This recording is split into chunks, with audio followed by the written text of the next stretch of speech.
sa'yo, may pinuntahan akong lugar dun sa probinsya nila Heart Evangelista na isang paaralan na walang reading materials. Pinagawa ko yung eskwelahan at nagpadala ako ng tulong doon kasi walang reading materials. Bulok yung paaralan dun sa lugar nila Heart Evangelista.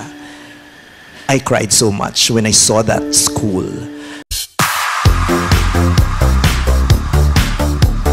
Nag-ambag ka lang pero kung makapagyabang ka, parang ikaw na ang nagpatayo ng buong building.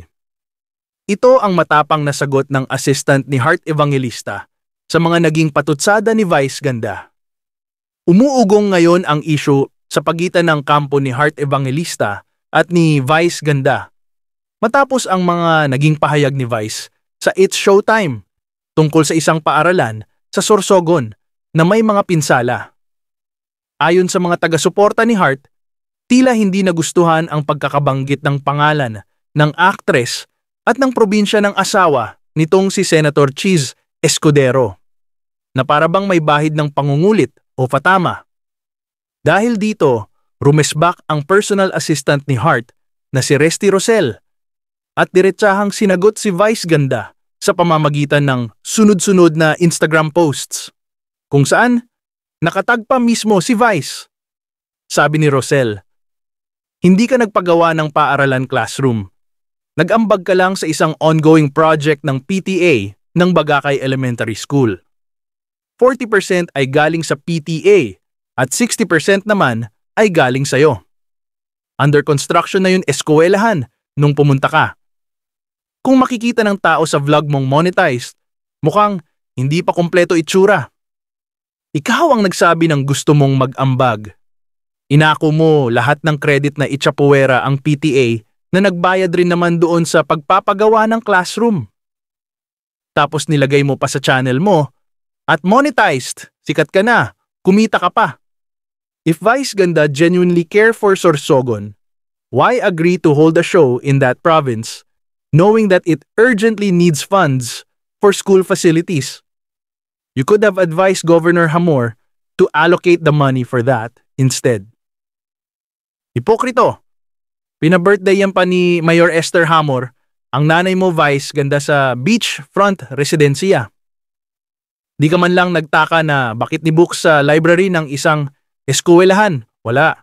Sana sinabi mo, ang ikakain ko at ng pamilya ko at ng team ko ay ibigay na lang sa nangangailangan sa probinsya nyo. Ganun siguro. Magpapalakpakan tayo. Ito nga pala ang mga dinonate mo. The Generics Pharmacy, Sterling Papers, Beauty Derm. Yan mga sponsor mo. Tama ba? Ito ang nakakaloka. Yung bigay mo na pera ay 63,000 piso. Ginawa mo pang 3 gives. Oh ha, alam ba ng tao yan? Sabi mo pinagawa mo ang paaralan at sabi mo bulok. Ayan under construction yan. May 40,000 na ang PTA, nag-ambag ka na lang. Pero bakit sa TV show mo, na binabanggit ang name ni Heart, sabi mo ikaw nagpagawa? Correction, umambag ka sa expenses ng classroom construction, pero hindi ka nagpagawa ng eskwelahan. May reading materials na ang school na pinuntahan mo, Bagakay Elementary School. All students have the DepEd required textbook. May project ang parents na reading kiosk. Konti pa lang ang books na nasa kiosk when you came kasi kaka-start pa lang ng project. So bakit sabi mo walang reading materials? Kaya naman, sa susunod, wag mo idamay si Heart. Kung classroom pala ang issue mo, dumulog ka sa DepEd at kay Sani ang gara na ang asawa ay si Tootsi ang gara. Ikaw naman ang dapat kung tanungin ngayon. Bakit mo kailangan pangalanan si Heart na wala namang ginagawa sa'yo? Sa tingin mo, hindi tumutulong sa tao. Baka talagang maiyak ka na lang kung sasabihin ko sa'yo. Dahil hindi siya kagaya mo, nagyayabang. Pero 3 gives pala. Kumain ka ng humble pie, Vice Ganda. Sa mga basher ko, pinapasikat nyo lang ako. Mamaya, magising kayo, sikat na rin ako. Welcome to Resty World. First content. May BIR experience na alamin ko kung sino ang may LOA. Huwag nyo dinadamay si Heart, mga hayop kayo. Huwag kayong banal na aso santong kabayo, pwe. Sorry na, sumobra na mga tao. Ganito si Hart, araw-araw ilang Pilipino ang nakakatanggap ng tulong na hindi nila alam na galing kay Hart. Kung tulong lang naman pinag-uusapan, Vice, ganda.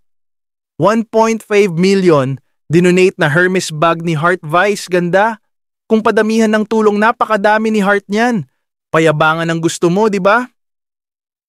From 2017 until now, tinutulungan ni Hart ang pamilya na to. At hindi putyo-putyong hospital pinapadala ang anak niya, kundi sa St. Luke's Hospital.